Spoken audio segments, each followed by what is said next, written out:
What's up sa inyo mga Yinks? Panibagong araw, panibagong tattoo session na naman tayo ngayon. Bago tayo magsimula, ako nga pala si Dave, ang inyong Yink Master. Ang pyesa pala natin ngayon ay si Poseidon and sa likod siya ng hita ilalagay. So mga Yinks, hindi lang ito basta ordinaryong tattoo session. Kung hindi ito ay ating entry sa tinatawag na OTC or Online Tattoo Competition. So mga Yinks, ang OTC ay binubuo ng tatlong category. Ang beginner, newbie, and non-pro. Tayo ay napasalang sa newbie category via screening ng mga organizer. So paano ba ginagawa ang screening? Una is magsasend ka ng mga gawa mo sa organizer, then re-reviewin nila yon or i-check nila yung gawa mo kung saang category ka nababagay. And yun na nga, upon reviewing, sasabihin nila sa iyo kung saang category ka pasok, then may entrance fee ka na babayaran.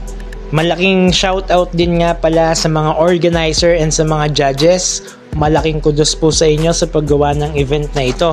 So ito yung unang entrance natin sa kahit anong tattoo competition, on the spot man or online. So first time entry natin ito mga Yinks.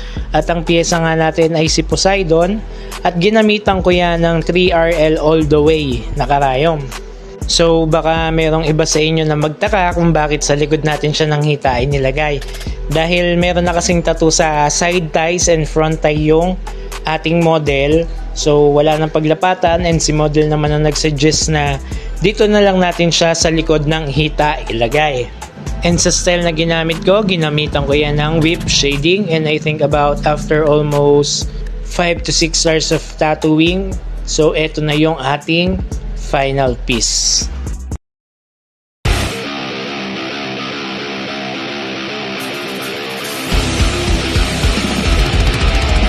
So after ma-judge ng ating gawa mga Yinks, out of 17 tayo ay nakakuha ng pang 9th place.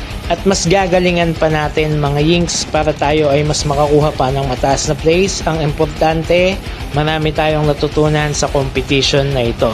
Para po sa mga gustong mag-inquire and gustong magpabook, ito po ang aking Facebook account and Facebook page. Just slide to my DM para po sa ating schedule. Hanggang sa muli, maraming salamat po.